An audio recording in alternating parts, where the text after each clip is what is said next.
오늘은 마태복음이 전하는 그 복음 14번째 시간입니다. 오늘 본 말씀은 우리가 너무나도 잘 아는 말씀이죠. 그래서 말씀을 준비할 때 고민이 많았습니다. 너무나도 잘 아는 이야기인데 이야기를 또 해야 되나 이런 고민이 있었다는 것이죠. 근데 그 고민은 그렇게 오래 가지는 않았습니다. 왜냐하면요, 이야기를 반복하는 것이 옳다 이런 생각이 들었습니다. 왜 그러냐면 성경도 반복하고 있지 않습니까?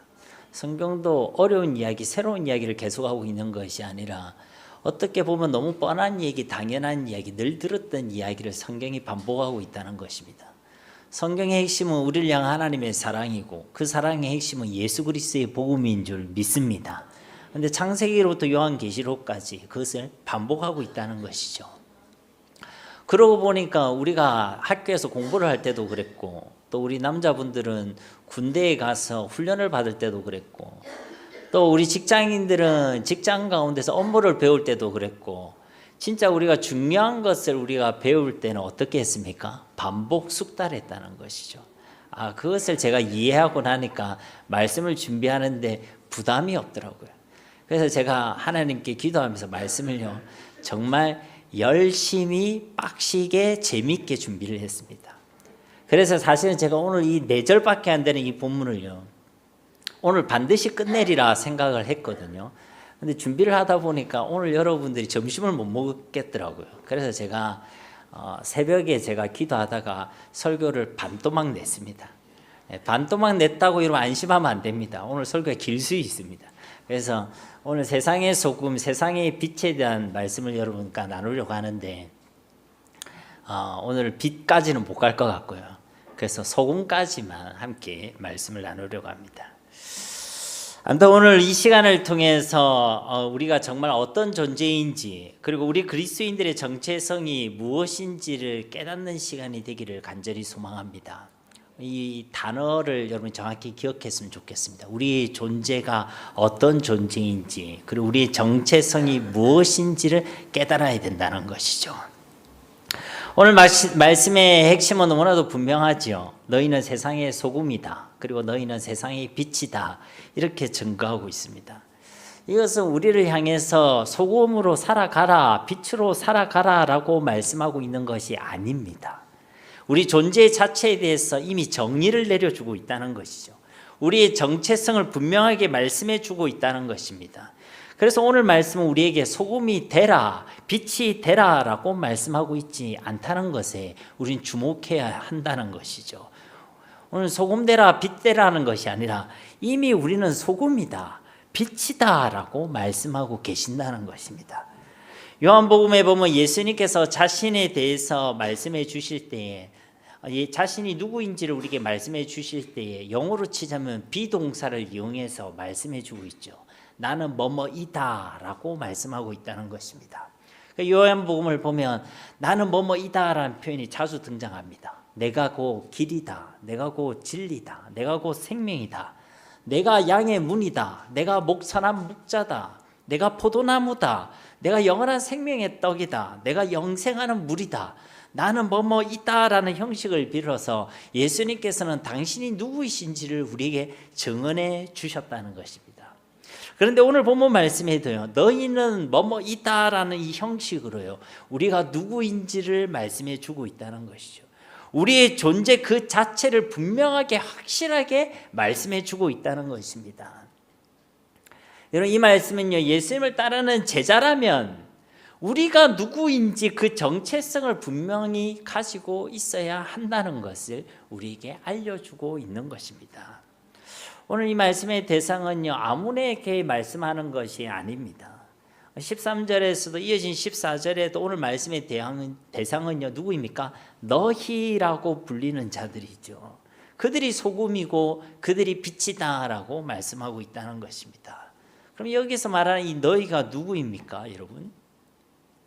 오늘 이 본문 말씀은 5장으로부터 시작되는 산상수훈의 연장선에 있죠. 그리고 이 앞에 팔복의 말씀이 있었고 그 뒤에 이제 오늘 본문 말씀이 위치해 있는 것입니다.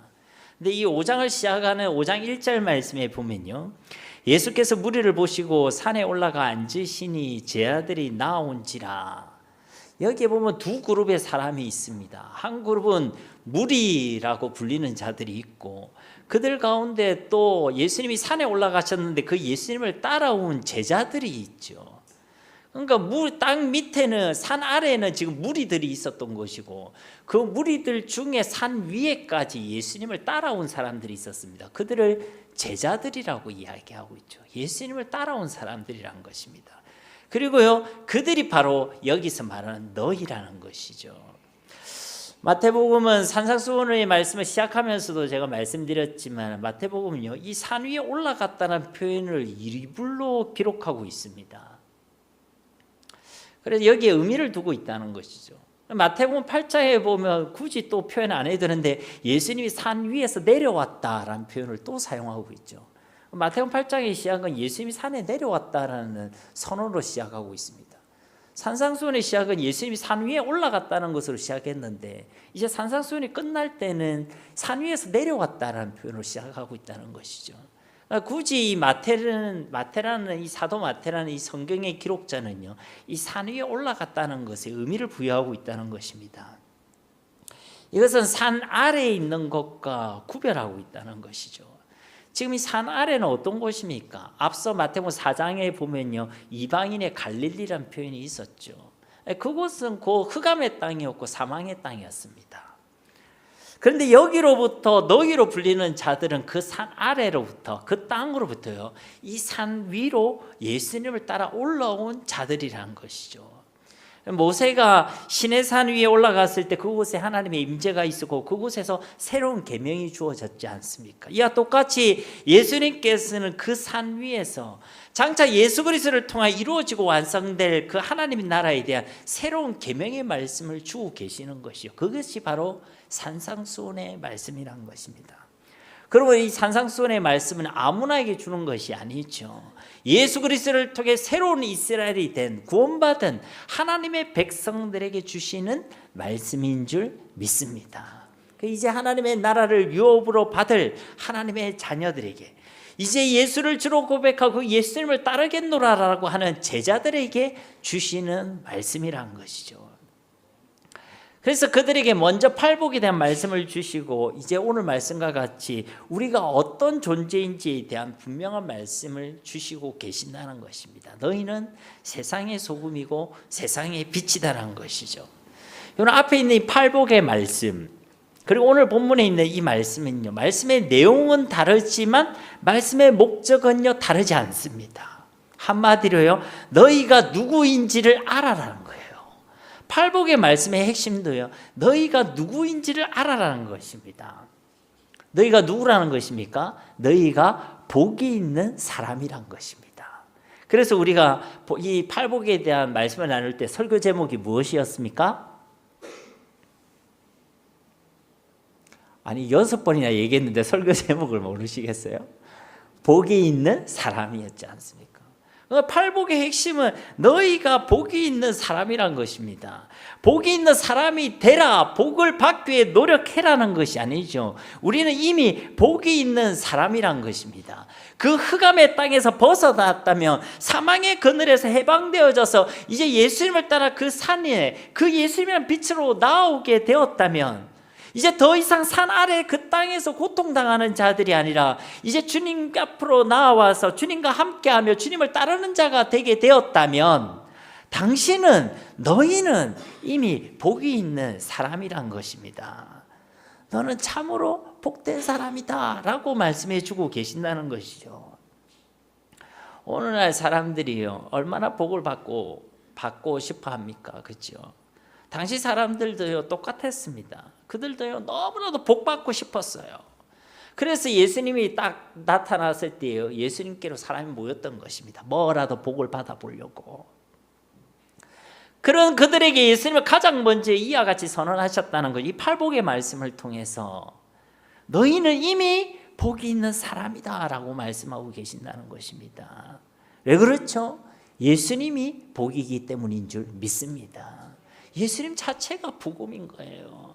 우리는 자꾸만 예수님을 통해 뭔가를 얻으려고 할 때가 있다는 것이죠. 지난주도 말씀드렸지만 예수님을 통해 무엇을 얻으려고 하는 사람들은 많은데 예수님을 따르는 자들은 적다는 것입니다.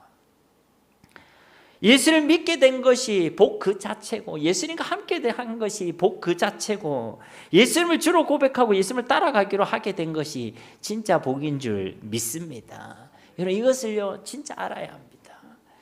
이것을요 진짜 믿고 확신할 수 있어야 됩니다. 그래야지요 더 이상 목마르지 않는 삶을 살아가게 됩니다.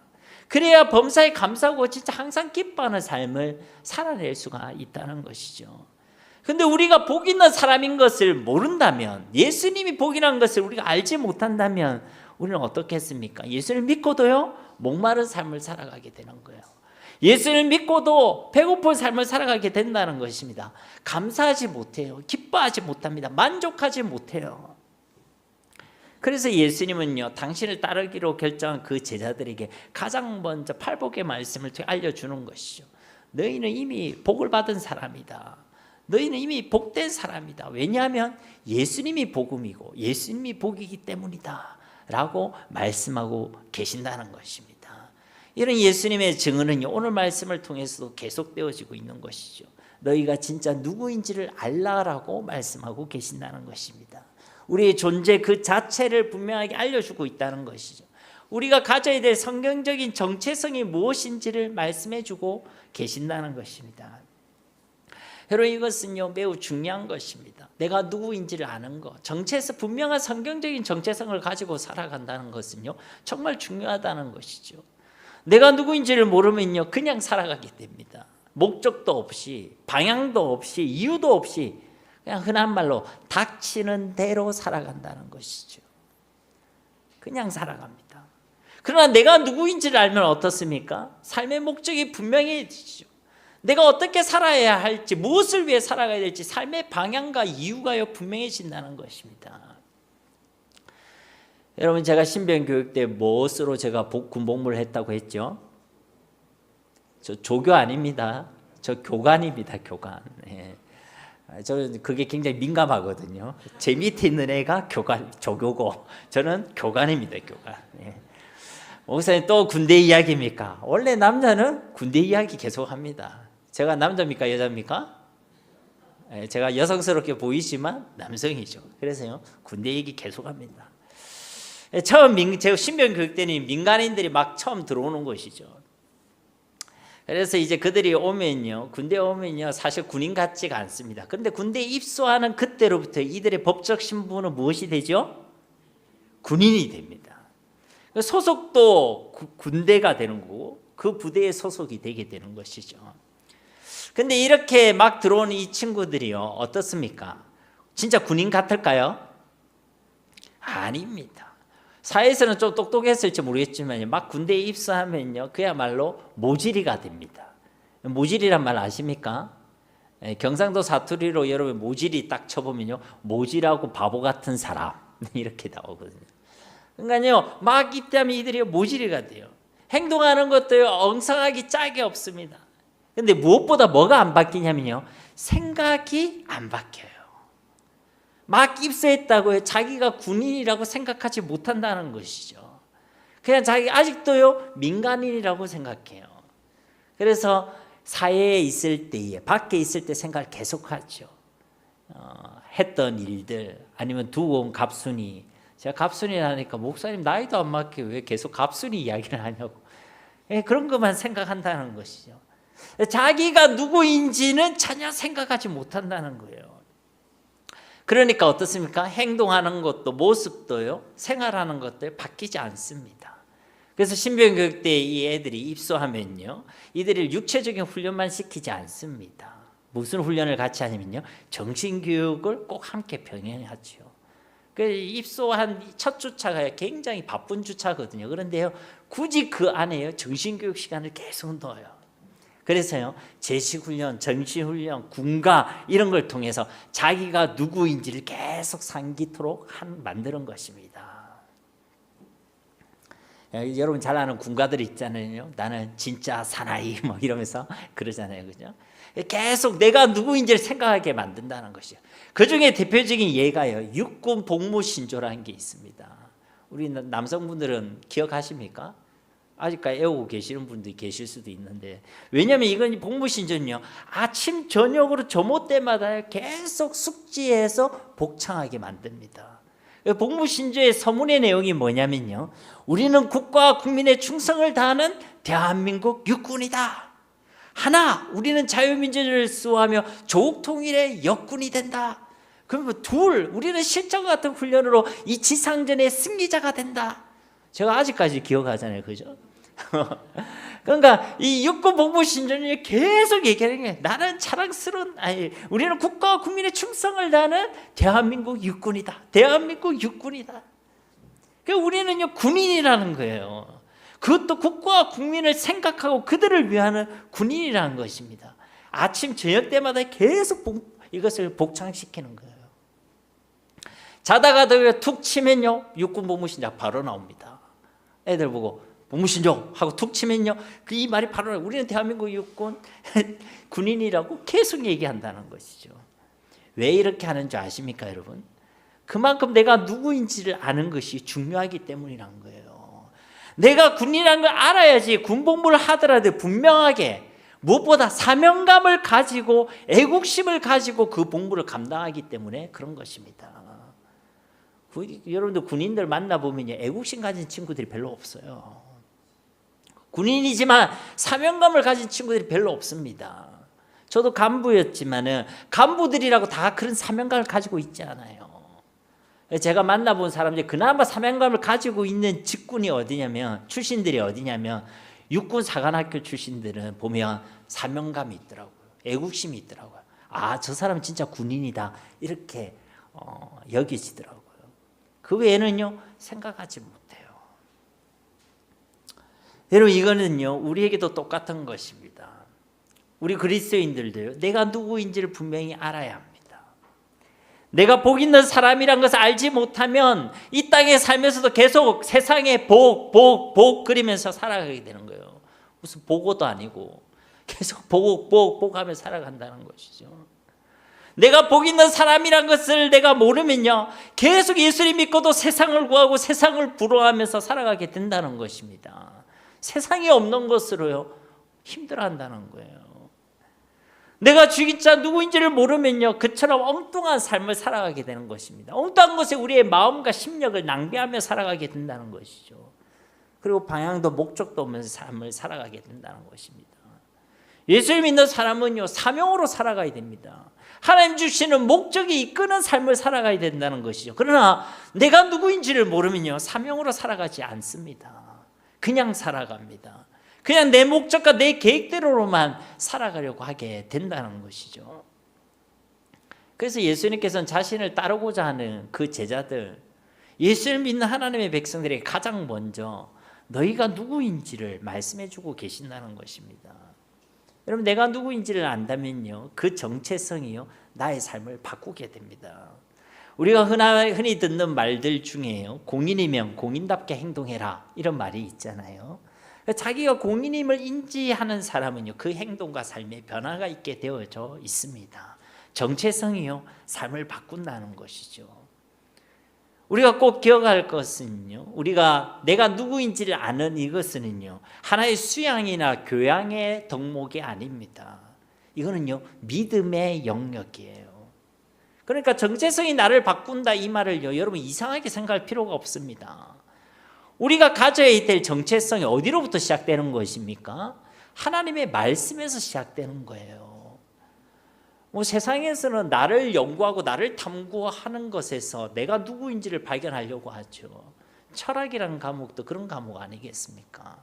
근데 우리는요 세상의 무엇으로부터 다른 사람으로부터 나의 연구와 나의 어떤 수양으로 나를 발견한 사람들이 아닙니다. 내가 나를 보는 거는요 정당하지가 않습니다. 얼마 전 새벽기도회 때도 그런 말씀을 나눴는데요. 내가 나를 바라보고 나를 평가하는 사람은요 어떠냐면 영적인 자존감이 낮아요. 영적인 자존감이 낮습니다. 특히 예수 믿는 사람일수록 영적 자존감이 낮습니다. 왜 그런 줄 아십니까? 말씀을 비춰볼 때 나는 너무 부족하거든. 나는 죄인이거든. 그러니까 내가 나를 바라보게 되면요, 그것으로는 우리가 자존감을 가질 수가 없어요. 그러니까 예수님 믿고도 항상 쭈구리가 됩니다. 예수님 믿고 끊임없이 자기를 지어박으면서 살아가게 된다는 거예요. 여러분, 우리는요, 내가 나를 바라보는 것을 받아들이는 자들이 아니에요. 우리는 무엇을 받아들입니까? 하나님의 말씀이 나를 어떻게 바라보고 있는가? 하나님이 나를 어떻게 바라보고 계시는가? 여러분, 그것이요, 우리를 바라보는 관점이 되어야 할 줄 믿습니다. 그래야지요, 영적인 자존감을 가질 수가 있어요. 예수 믿고 자유해야죠. 예수 믿고 평안해야죠. 예수 믿고 즐거워야죠. 그런데 자꾸만 세상이 나를 바라보는 관점으로, 다른 사람이 나를 바라보는 관점으로, 내가 나를 바라보는 관점으로 나를 바라보게 되면요, 그 사람은 영적으로 자존감이 낮을 수밖에 없는 것입니다. 그것은요, 성경적인 믿음 신앙도 아니죠. 오히려 복음을 빙자해서 자기를 구속하는 것입니다. 그건요, 복음도 건강한 신앙도 아닌 것이죠. 이와 똑같이 우리가 가져야 될 정체성도요, 하나님의 말씀으로부터 오는 것입니다. 그러므로 우리가 성경적인 정체성을 가진다는 것은 곧 우리가 하나님의 말씀을 믿는다는 것과 같은 의미인 것이죠. 그러니까 정체성이 나의 삶을 바꾼다는 것은 말씀을 믿는 그 믿음이 나의 삶을 바꾼다는 말과 같음을 믿으시기를 바랍니다. 그래서요, 이 말을 우리가 이상하게 여길 필요가 없다는 것이죠. 우리는 우리가 누구인지를 분명히 아는 정체성이 있어야 될 줄로 믿습니다. 근데 오늘 말씀은요, 우리에게 뭐라고 증언하고 있다고요? 세상의 소금, 세상의 빛이다라고 말씀하고 있다는 것입니다. 오늘은 이 세상의 소금에 대해서만 말씀을 나누겠습니다. 우리 13절 말씀 우리 함께 봉독하도록 하겠습니다. 너희는 세상의 소금이니 소금이 만일 그 맛을 잃으면 무엇으로 짜게 하리요? 후에는 아무 쓸데 없어 다만 밖에 버려져 사람에게 밟힐 뿐이니라. 아멘. 여기서 너희는 누구인지는 우리가 앞서 말씀을 나눴죠. 근데 그 너희를 가리켜 세상의 소금이다라고 말씀하고 있습니다. 소금이 되라가 아니라 이미 너희는 세상의 소금이다라고 말씀하고 있다는 것이죠. 누군가 저에게 당신은 남자입니다 라고 말한다면요, 내 존재 자체가 남자라는 것입니다. 남자가 되라, 남자가 되기 위해 노력해라는 것이 아니죠. 노력한다고 되는 것이 아닙니다. 중요한 것은요, 내가 남자임을 내가 아는 정체성이 중요합니다. 남자인데요, 자꾸만 여자라고 생각하는 사람이 있습니다. 정체성이 잘못된 것이죠. 여자인데도 자꾸만 자기가 남자라고 생각하는 사람들이 있습니다. 정체성에 병이 든 것이죠. 정체성이 똑바르지 않으니까 남자가 여성처럼 되려고 하고 여성이 남자처럼 되려고 한다는 것입니다. 여러분, 이건 잘하는 것입니까? 정상입니까? 그렇지 않죠. 그래서 우리는 정체성을 바로 가지는 것이 중요하다는 것입니다. 그래야 엉터리로 살지 않습니다. 비정상적인 것이 아니라 정상적인 삶을 살아내게 된다는 것이죠. 그래서 예수님께서 오늘 우리에게 분명히 우리의 정체성을 밝혀주고 있습니다. 너희는 세상의 소금이다라는 것이죠. 우리가 주목할 것은 이 세상의 소금이다라는 이 표현에 주목할 필요가 있습니다. 이 세상을 뜻하는 헬라어는 게라는 단어인데요, 이것을 일반적인 우리 세상을 의미하기도 하지만 엄밀히 말하자면요, 그 세상 가운데서도 땅을 의미합니다. 바다와 구별되는 육지, 땅을 의미한다는 것이죠. 뒤에 세상의 빛이다 했을 때 그 세상은 우리가 알고 있는 그 세상 맞습니다. 헬라어로 코스모스라고 얘기하죠. 그것은요, 우리가 아는 영어로 얘기하는 the world를 얘기하는 것입니다. 이 세상, 이 온 땅을 얘기하는 것이죠. 온 세상을 얘기하는 것이죠. 근데 여기서 말하는 이 세상은요, 땅을 얘기한다는 거예요. 그러니까 여기서 말하는 세상의 소금은요, 다른 말로 얘기를 하자면 땅의 소금이란 것이죠. 땅의 소금이란 것입니다. 이 표현에서 우리는요, 두 가지를 살펴볼 수 있습니다. 첫째는 이 소금의 출처에 대해서 알 수가 있는 것이죠. 여러분, 세계지리 수업 시간이나 아니면 여러 정보를 통해서 이스라엘에 보면요, 내륙에 있는 바다가 있다는 것을 알고 있습니다. 혹시 그 바다 이름을 아십니까? 사해. 사해라는 곳이 있죠. 저도 사해에 가봤거든요. 근데 사해에 들어가기 전에 주의사항이 있습니다. 물속에 들어가서 눈 뜨지 마라. 그리고 입 벌려가 물 마시지 마라. 그런 이야기를 하거든요. 왜 그런지 아십니까? 엄청 짜요. 엄청 짭니다. 내륙의 호수라고 해야 될 것 같은데 이걸 바다로 하는 이유는요, 여기에 염분이 포함되어 있어 그렇습니다. 바다에 포함되어 있는 염분의 농도가요 한 3.5% 정도가 된다고 해요. 그런데 이 사해에는요 그의 거의 10배 해당되는 34%가 바로 소금입니다. 이 내륙에 이런 바다가 생기는 이유에 대해서 많은 학자들은요 그곳이 예전에는 바다였다라는 것에 동의를 하고 있죠. 그래서 인지 사해 주변은요 지구상에서 가장 지형이 낮은 곳 중에 하나입니다. 평균의 해수면보다요 430m 정도 낮아요. 엄청 낮죠. 여러분, 그래서 이제 당시 이스라엘과 고대 근동에서는 소금을 얻을 때에 오늘날 우리는 소금물을 증류시켜서 그곳에서 순수한 소금을 얻어내고 있잖아요. 근데 당시는 이 소금을 어디서 얻었냐면 땅을 파서 소금을 얻었습니다. 땅에서 얻었죠. 그래서 사해 주변에 있는 땅과 진흙에서 그 소금을 얻었다는 것입니다. 그래서요 이 소금을요 땅의 소금이라고 불렀다는 것이죠. 우리한테는 생소한 표현이지만 그들에게는 아주 당연한 표현이었다는 것입니다. 이 이야기를 굳이 하는 이유는요, 이것이 뒤에 말씀에 소금이 만일 맛을 잃으면 아무 쓸데없이 버려진다는 말씀을 이해하는 데 도움을 주기 때문에 그렇습니다. 일반적으로 소금은요 맛을 잃을 수가 없어요. 왜냐하면요 이 소금을 구성하는 염화 나트륨 자체가 완전한 화합물이기 때문에 그렇습니다. 그래서 변하지 않죠. 그런데 고대의 소금, 당시 이스라엘의 소금은요 땅으로부터 소금을 얻었기 때문에 여기에는요 많은 불순물이 포함되어져 있었습니다. 그래서 소금처럼 허연 것들이 많아 보이는데 실제로 그것의 맛을 찍어서 먹어보면요 짠맛이 덜한 경우가 많이 있었던 것이죠. 소금이면 짠맛이 나는데 다른 게 섞여 있으니 맛이 순수한 짠맛만 나는 것이 아니란 것입니다. 실제로 이스라엘은 우기가 되면요 수분까지 있어서 그 소금의 맛이 훨씬 덜 짜랐다고 이야기하고 있죠. 그렇게 짠맛이 덜하거나 나지 않는 것들은 어떻게 됐습니까? 길거리에 버려지고 지붕 위에 던져졌습니다. 이런 배경을 이해해야지만 우리가 소금이 맛을 잃는다는 표현을 이해할 수 있다는 것이죠. 아무튼 이것은요 뒤에 다시 이야기하도록 하고요. 땅의 소금이라는 이 표현의 첫 번째 의미는 바로 이 소금의 출처를 반영하고 있다는 것입니다. 두 번째로 땅의 소금에서 이 땅의 의미는요 지금 제 아들이 있는 곳과 반대되는 표현이죠. 지금 제 아들이 있는 곳은 어디입니까? 땅입니까? 땅 위에 산 위입니까? 산 위에 있죠. 그러니까요 지금 제 아들이 서 있는 곳은 흑암의 땅, 사망의 땅이 아니란 것이죠. 이들은요 그 땅으로부터 산 위에 올라와 있는 것입니다. 근데 그들에게 말하고 있는 것이죠. 너희가 있어야 될 곳은 이 산 위가 아니라 저 고통의 땅, 사망의 땅, 흑암의 땅이다 라고 말씀하고 있는 것입니다. 땅의 소금이라는 것이죠. 당장 나중에 베드로만 해도요 어떻습니까? 변화산에서 예수님이 변화된 모습을 보면서 뭐라고 얘기했죠? 이곳이 좋사오니 그 산 위에요 머물 것을 생각했지요. 그래서 예수님께서는 당신을 따르는 그 제자들에게 이처럼 처음부터 분명하게 말씀해 주고 있는 것입니다. 너희가 있어야 될 곳은 이 산이 아니다, 저 산 아래에 있는 저 땅이다 라고 말씀하고 있는 것입니다. 저 땅은 바로 우리가 살아가는 이 세상을 의미하는 것이죠. 그래서요 세상의 소금이라고 말하고 있다는 것입니다. 결국 세상의 소금인 우리가 그 소금의 삶을 살아내야 할 곳은 이 땅, 바로 이 세상이라는 것입니다. 그러면 우리는 소금통 속의 소금들이 아니라 이 세상의 소금임을 꼭 기억해야 될 줄로 믿습니다.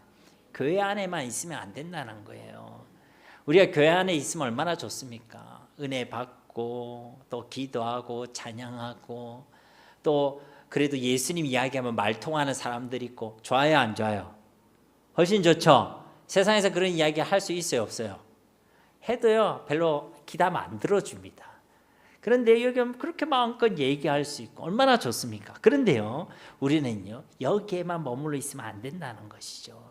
결국 우리는 세상 가운데 나아가서 세상 가운데서 소금으로 살아가야 되는 줄로 믿습니다. 세상의 소금이 바로 우리의 정체성이라는 것이죠. 그렇게 되기 위해 노력해란 말 아닙니다. 노력하는 건 종교생활이죠. 내가 누구인지를 진짜 알면요 그렇게 살아가게 되어 있다는 것입니다. 그게 복음이고 그게 신앙이란 것이죠. 그런 사람은요 사실 더 노력하게 됩니다. 내가 누구인지를 아는 사람은요 더 노력하게 된다는 거예요. 한데 우리는 교회 안에서가 아니라 세상의 소금으로 살아가야 될 줄로 믿습니다. 또 우리가 세상의 소금이라는 이 말씀은요 우리가 혼자서 살아가서는 안 된다는 것이죠. 사람들 속에서 함께 살아가야 한다는 것입니다. 그래서 예수 믿는 사람이 수도원을 만들고 우리끼리 살고 무인도에 가서 혼자 살고 하는 것은요 성경적인 삶이 아닙니다. 그러면 좀 속이 편할지 모르겠지만 그렇지 않다는 것이죠. 우리는 저 산 위에서 저 땅으로 내려가야 합니다. 저 하늘 보자 버리고 이 땅에 사람으로 오신 저 예수님처럼 우리도 그렇게 살아가야 한다는 것이죠. 소금끼리만 있거나 소금 하나 가지고는 아무런 일이 일어나지 않는다는 것입니다. 뿌려지고 사용되고 녹아지고 어우러질 때에 비로소 소금은요 그 맛을 내고 역할을 감당하게 된다는 것이죠. 그래서 말씀드리는 것입니다. 혼자서만이 아니라 교회 안에서만 있는 것이 아니라 세상의 소금으로 살아가야 한다는 것입니다. 우리는 이런 세상의 소금인 줄 믿습니다. 여러분 우리가 소금으로 살아간다는 것은 무엇을 의미하겠습니까? 우리가 세 가지로 살펴볼 수 있을 것인데 첫째로는요 소금처럼요 고유한 맛을 내며 살아간다는 것입니다. 오늘 본문과 평행 본문이라고 할 수 있는 누가복음 14장 34절 35절 말씀에 보면요 소금이 좋은 것이나 소금도 만일 그 맛을 잃으면 무엇으로 짜게 하리요 땅에도 그럼에도 쓸데없어 내버리느니라 들을 귀가 있는 자는 들을지어다 하시니라. 그러니까 여기 보면 소금이 사용되는 소금이 있고 버려지는 소금이 있죠. 그런데 그 기준은 뭐냐면 맛이라는 거예요. 오늘 본문도 맛이라고 되어 있죠. 그러니까 소금은요 고유한 맛을 내어야 한다는 것입니다. 소금에는 고유한 맛이 있죠. 어떤 맛이 있죠? 짠맛이 있습니다. 잘 모르겠는 분은 오늘 집에 가서 소금을 한 숟갈 퍼서 드셔보시면 알아요. 엄청 짜죠. 이것처럼 이 땅을 살아가는 그리스도인들에게는요 고유한 맛이 있어야 한다는 것입니다. 세상 사람과 구별되는 맛이 있어야 한다는 것이죠. 결코 세상 사람과 똑같을 수는 없다는 것입니다. 지난주도 우리가 살펴본 말씀인데요. 요한복음 15장 19절 말씀에 보면 너희가 세상에 속하였으면 세상이 자기의 것을 사랑할 것이나 너희는 세상에 속한 자가 아니요 도리어 내가 너희를 세상에서 택하였기 때문에 세상이 너희를 미워하느니라. 우리는 세상에 살아가지만 세상에 속한 자들이 아니란 것입니다. 그래서 똑같을 수가 없다는 것이죠. 제가 안산에서 신대원을 다닌 적이 있는데 안산의 어떤 교회에서 저한테 이제 게스트룸을 내주셔가지고 거기서 이제 숙식을 하면서 서울 방배동에 있는 신대원까지 다닌 적이 있습니다. 근데 안산의 도시의 특징이 있어요. 여러분에게 힌트를 주자면 김해시와 좀 비슷한 게 있습니다. 어떤 특징이 있을까요? 아 그렇죠. 이 센스가 있으시네요. 외국인들이 많아요. 지하철을 타다 보면 안산에 가는 그 지하철이 제 기억이 정확한지 모르겠는데 4호선이었거든요. 근데 그 지하철을 타다가 가다 보면요. 거기 꼭 외국인들이 있습니다. 근데요, 이 외국인들이 한국말을 잘해요. 근데 잘 하는데 티가 날까요? 안 날까요? 티가 나요. 그러니까 분명히 잘 하는데 말이 뭐 안녕하세요 뭐 이런다든지 티가 나게 되어 있다는 것이죠. 여러분 우리는요 이 땅에 속한 자들이 아닙니다. 우리는요 나그네고 이방인들이죠. 우리의 본향은요 이 땅이 아니라 저 하나님 나라이기 때문에 그런 것입니다. 그래서요 똑같이 이 땅을 살아가는 것 같고 똑같이 보이는 것 같지만요 티가 나게 되어 있습니다. 하나님의 나라의 백성임을 나타내는 우리의 고유한 맛이 나게 된다는 것이죠. 이것을 바울은 뭐라고 표현했냐면 그리스도의 향기라고 표현했습니다. 고린도후서 2장 15절 16절 말씀, 15절 말씀은 제가 봉독하고 16절 말씀은 여러분이 한번 봉독해 보겠습니다. 우리는 구원받는 자들에게나 망하는 자들에게나 하나님 앞에서 그리스도의 향기니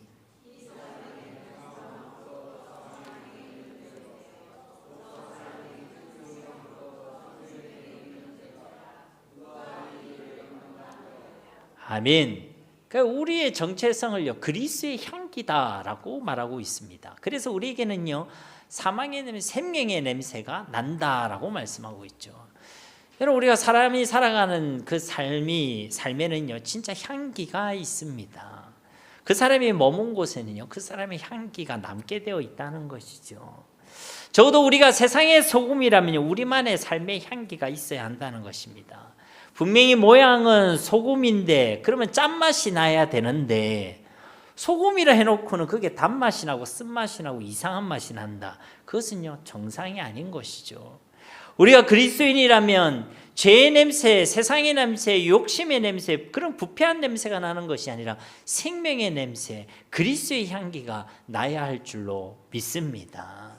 세상 사람과 똑같은 맛을 내는 자들이 아니라 우리만의 고유한 맛, 그리스도의 맛을 내는 그런 세상의 소금이 되어야 한다는 것이죠. 두 번째로 우리가 소금으로 살아간다는 것은요, 우리를 통해 거룩함이 드러나고 또 이 땅이 거룩해지는 것을 의미합니다. 다시 말씀드리면요, 우리가 소금이 된다는 것은 이 세상 가운데 우리에게 허락한 그 거룩함을 드러내고 또 이 세상을 거룩하게 만드는 것을 의미한다는 것입니다. 이것은 우리의 삶이 거룩해야 한다는 차원을 넘어서요, 우리를 통해서 이제 이 세상이 거룩하게 되어져야 한다라는 것을 말씀해 주고 있는 것이죠. 각 시대와 또 지역마다요, 이 소금에 사용되는 곳을 보면 어떻습니까? 부패를 방지하고 썩지 않기 위해서 또 병균으로부터 자신을 지켜내거나 소독하는 데 이 소금이 사용되어졌죠. 여기서 우리는요, 거룩이란 단어를 생각해 볼 수 있습니다. 그리고 실제로 성경 속에서도 소금은요, 거룩하게 하는 것에, 거룩을 위하여 사용되었죠. 출애굽기 30장에 보면요, 분향할 제단과 그 제단에 사용될 거룩한 물건들을 만드는 것에 대한 말씀이 기록되어져 있습니다. 그 중에요, 분향할 때 사용되는 거룩한 향이 있거든요. 그 향을 어떻게 만들 것인가에 대한 기술한 말씀이 있는데, 출애굽기 30장 35절에서 37절 말씀에 보면요, 그것으로 향을 만들 때 향 만드는 법대로 만들고 그것에 소금을 쳐서 성결하게 하고 그 향 얼마를 곱게 찌어 내가 너와 만날 해막 정거계 앞에 두라. 이 향은 너희에게 지극히 거룩하니라. 네가 여호와를 위하여 만들 향은 거룩한 것이니 너희를 위하여는 그 방법대로 만들지 말라. 그러니까 여호와를 위한, 그때 분향할 때 사용된 이 거룩한 향을 만들 때요, 무엇을 쳐라고 되어 있습니까? 소금을 쳐서 어떻게 하라? 성결하게 하라. 그러니까 소금이 주된 기능이 부패를 방지하는 것이기 때문에요, 변하지 않도록 또 그게 보존하도록 이 소금을 사용했다는 것입니다. 영원성과 거룩성을 위해서 소금을 사용했다는 것이죠. 레위기 2장 13절 말씀에도 네 모든 소재물에 소금을 치라. 네 하나님의 언약의 소금을 네 소재에 빼지 못할지니 내 모든 예물에 소금을 드릴지니라. 이 소재는 피가 없는 제사지요. 곡식을 통해 하나님께 드리는 제사입니다. 근데 여기에 소금을 빼지 마라, 소금을 넣으라고 되어 있죠. 왜 그렇습니까? 하나님께서 곡식 드릴 때에 좀 간이 맞아야 된다, 이 얘기를 하는 것입니까? 그렇지 않죠. 거룩을 위해 얘기하는 것입니다. 에스겔서 43장 24절에도요, 나 여호와 앞에 받들어다가 제사장은 그 위에 소금을 쳐서 나 여호와께 번제로 드릴 것이며, 이 번제를 드릴 때 그 제물에 소금을 쳐라라고 되어 있죠. 제물의 맛을 돋구기 위해서, 풍미를 더하기 위해서 소금을 치라는 거 아닙니다. 그 제물의 거룩함과 그 언약의 영원함을 위하여 소금을 치라라고 말씀하고 있죠. 그러니까 성경 속에 있는 이 소금도요, 거룩을 위해, 거룩하기 위해 사용되었다는 것입니다. 결국 우리가 세상의 소금이라는 것은 우리 역시도 이러한 사명을 감당해야 한다는 것이죠. 우리 스스로도 고유한 맛을 잃어서도 안 되겠지만 여기서 더 나아가서 우리가 소금의 그 기능을 세상 가운데 온전히 감당해야 한다는 것입니다. 이 땅의 부패함을 막는 삶을 살아내야 한다는 것이죠. 죄와 저주와 사망을 끊어내는 자들이 되어야 한다는 것입니다. 이 죄악의 땅을 거룩하게 하고 거룩한 성령의 바람을 일으키는 자들이 되어야 한다는 것이죠. 그것이 우리가 세상의 소금으로 살아가는 삶의 내용이라는 것입니다. 그래서 우리가 먼저 거룩의 삶을 살아가야 합니다. 레위기 11장 45절에도 내가 거룩하니 너희도 거룩할지어다. 이것이 하나님의 소원이고 하나님의 명령이란 것이죠. 데살로니가서 4장 3절에도 하나님의 뜻은 이것이니 너희의 거룩함이라. 고린도전서 3장 16절에도 너희는 너희가 하나님의 성전인 것과 하나님의 성령이 너희 안에 계시는 것을 알지 못하느냐. 우리의 정체성이 뭐냐면 거룩한 전이라는 것입니다. 그 거룩하게 살아가라는 것이죠. 그것을 알아라는 것입니다. 이어진 고린도전서 3장 17절 말씀에도 누구든지 하나님의 성전을 더럽히면 하나님이 그 사람을 멸하시리라. 하나님의 성전은 거룩하니 너희도 그러하니라. 우리가 그것을 알지 못하면, 거룩한 성전이라는 것을 알지 못하면 어떤 삶을 살아간다고요? 그 성전을 더럽히는 삶을 살아가게 된다는 것입니다. 모르니까, 알지 못하니까, 잊어버리니까 우리는 자꾸만요 성전된 삶을 온전히 살아가지 못한다는 것이죠. 그래서 경고하고 계시는 것입니다. 그러지 말라는 것이죠. 알아라는 것입니다. 우리가 누구인지를 분명히 알아라는 것입니다. 세 번째로 우리가 세상의 소금으로 살아간다는 것은요, 세상 가운데서 화목하게 하는 자들로 살아가는 것을 의미합니다.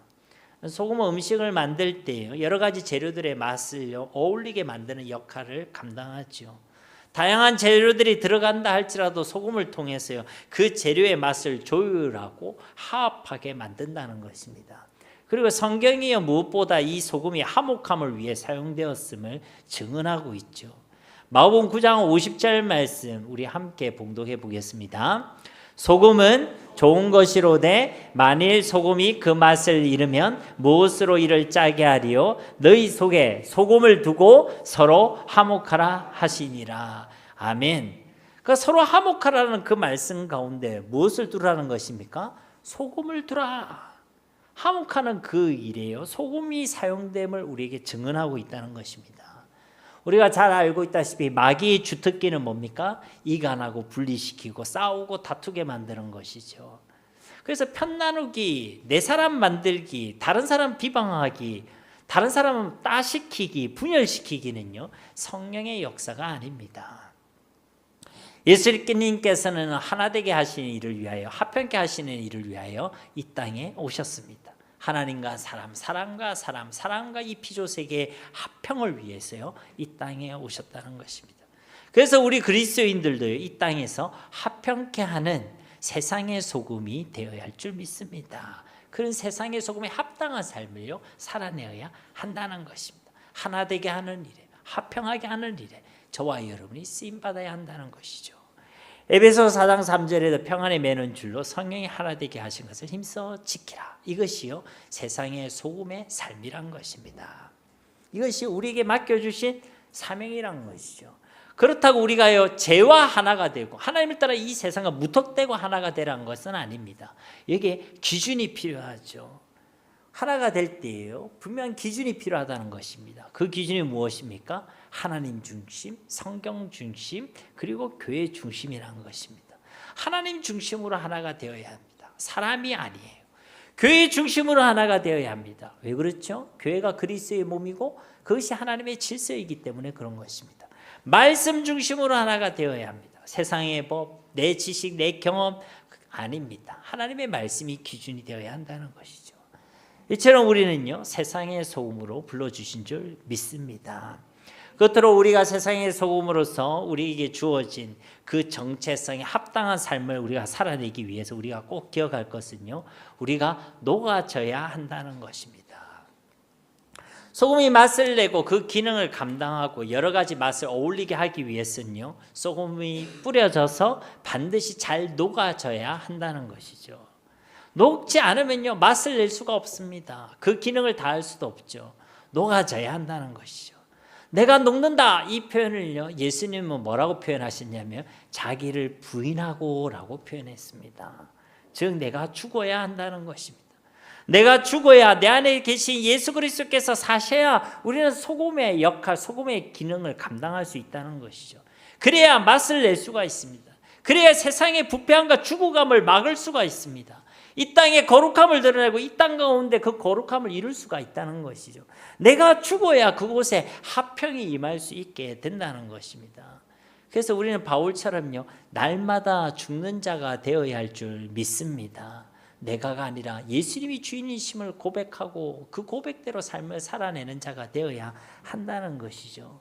한 알의 씨가 땅에 묻혀야 싹을 띄우고 또 꽃을 피우고 열매를 맺게 되는 것처럼 우리가 소금으로서 녹아질 때, 내가 죽을 때 그 죽음으로 세상을 이기시고 영혼을 구원하셨던 예수님과 같이 우리의 삶 속에도 생명의 역사, 승리의 역사가 일어나게 될 줄로 믿습니다. 어떤 사람 내가 죽어야 한다라니까요, 억울한 사람들이 많은 것 같아요. 아유, 나 억울해서 안 됩니다. 내 자존심이 상해서 안 됩니다. 여러분, 그렇지 않습니다. 내가 죽는 것이 진짜 내가 사는 길이고 내가 하나님의 영광을 누리는 길인 줄로 믿습니다. 무엇보다 이것을 우리가 억울할 필요가 없는 것은요, 우리의 존재 그 자체가 이미 세상의 소금이기 때문인 것입니다.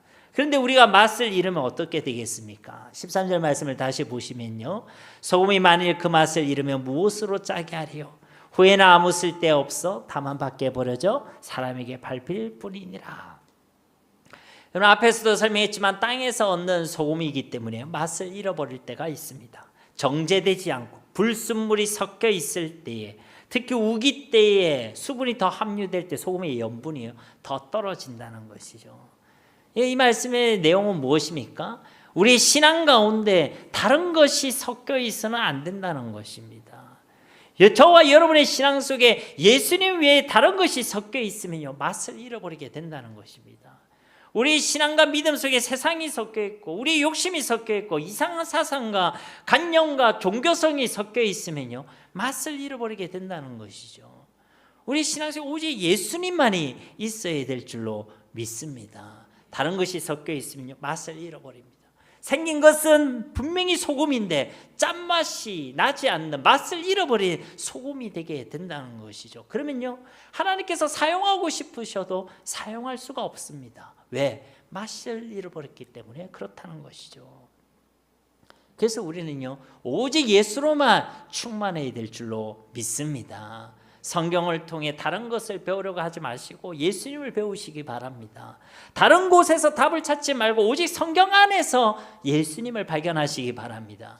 진짜 예수님이 전부이고 예수님이 최고의 가치고 예수님이 복음임을 고백하시기 바랍니다. 그런 예수로 충만한 사람, 그런 예수의 사람은요, 맛을 잃지 않게 되는 거예요. 더 짠맛을, 고유한 맛을 내는 소금 중에 소금으로 살아가게 될 줄로 믿습니다. 이런 말씀을 맺도록 하겠습니다. 요즘 바닷물의 특징이 뭐라고 했죠? 짠맛을 가지고 있습니다. 근데요, 이 바다의 소금 함유량이 얼마나 했죠? 3.5%밖에 되지 않습니다. 그런데도 이 소금이 온전히 녹아졌어요. 그 어마어마한 양의 바닷물을요, 짜게 만들고 있죠. 작년 우리 통계에 따르면요, 우리나라 기독교 분포가요, 약 16%라고 합니다. 바닷물에 함유된 소금의 양에 비하면요, 무려 4배나 되는 인원들이죠. 그런데 이 세상이 어떻습니까? 여전히 썩어가고 있고 여전히 부패해져 가고 있고 여전히 죽어가고 있죠. 왜 그렇습니까? 세상의 소금들이요, 맛을 내지 못하고 있기 때문에 그렇습니다. 맛을 잃어버렸기 때문에 그렇다는 것이죠. 세상의 소금들이 저 세상으로 가지 않고 있기 때문에 그렇다는 것입니다. 아니면 세상 가운데 녹아지지 않았기 때문이란 것이죠. 다시 오실 예수 그리스도께서는 우리들에게 그 책임을 물으실 것입니다. 세상이 이렇게 썩어가고 있는데, 세상이 이렇게 죽어가고 있는데, 세상이 이렇게 부패하고 있는데 너는 뭘 하고 있냐? 분명히 하나님 우리에게 책망하시고 물어보실 겁니다. 왜 그렇죠? 우리가 세상의 소금이니까. 여러분, 우리가 지나가는 사람 붙잡고 아무나 붙잡고요, 왜 범인을 체포하지 않습니까? 이렇게 따집니까? 그렇지 않습니다. 누구에게 따지죠? 경찰관에게. 왜요? 그가 경찰이니까. 그래서 하나님은 우리에게 물으시는 겁니다. 아무나에게 누구나에게 묻는 게 아니라 바로 우리에게 물으신다는 거죠. 왜요? 우리가 바로 세상의 소금이니까. 그러므로 사랑하는 성도 여러분, 진짜 제대로 된 세상의 소금으로 살아가시기 바랍니다. 맛을 잃어버리지 마시고 우리끼리만 좋다고 하지도 마시고 결코 녹아지지 않는 삶을 살아내지 마시고 오직 예수로 충만하여 세상을 향해 살아가는 삶, 진짜 나는 죽고 예수님으로 살아가는 삶, 그런 삶을 통해 진짜 맛을 내고 진짜 세상의 소금에 합당한 삶을 살아내는 우리 모두가 다 되시기를 예수님의 이름으로 간절히 축원드립니다. 우리 말씀을 기억하시면서 이 시간 함께 기도하기를 소망합니다. 진짜 주님, 우리가 누구인지를 분명히 알게 하옵소서. 그 정체성에 합당한 삶을 살아가게 하옵소서. 우리가 진짜 복 있는 사람이란 것을 알게 하시고 세상의 소금임을 알게 하셔서 정말 이 땅에서 고유한 맛을 내고 그 거룩을 지켜내고 이 땅을 거룩하게 하는 자가 되게 하소서. 이 땅에 녹아져서 이 땅에 합평케 하는 자가 되게 하옵소서. 결코 맛을 버리지 않도록 오직 예수로만 충만케 하옵소서. 우리 함께 이 시간 기도하도록 하겠습니다. 살아계신 아버지 하나님 감사합니다. 주님, 오늘 말씀을 통해 우리가 누구인지를 말씀해 주신 주님, 하나님, 우리가 분명한 정체성을 가지고 우리의 존재의 내용을 분명히 확신하며 이 땅을 살아가기를 간절히 소망합니다. 우리는 진짜 복 있는 사람임을 우리가 알고 확신하며 살아가게 하옵소서. 그래야 세상의 복을 구하고 세상을 불허하는 삶을 살아가지 아니하게 하옵소서.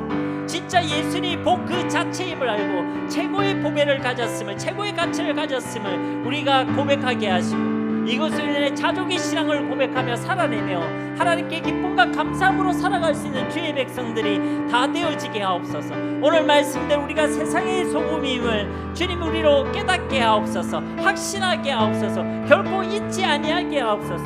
그래 그 세상의 소금에 합당한 삶을 살아가게 하옵소서. 이 세상 가운데 고유한 맛을 내는 자로 살아가게 하옵소서. 그리스도의 향기로 살아가게 하시고, 또 우리에게 허락하신 그 거룩함을 지켜내게 하시고 이 땅을 거룩하게 하는 삶을 살아내게 하옵소서. 세상의 부패한 가운데, 죄와 사망의 이 땅 가운데 하나님 이 땅을 거룩하게 하고 이 땅을 새롭게 하는 그 일에 하나님 우리가 온전히 쓰임받기를 원합니다. 이 땅에 합평의 열매를 맺는 세상의 소금으로 살아가게 하옵소서. 이를 위하여 하나님, 나는 죽고 예수가 사는 삶을 살아가게 하옵소서.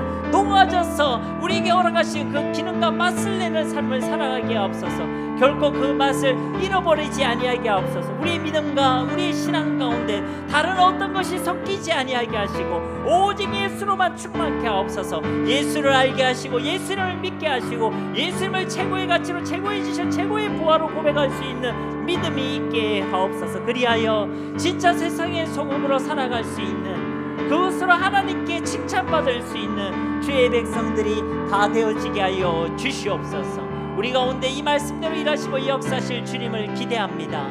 감사드리며 예수님의 이름으로 간절히 기도드립니다.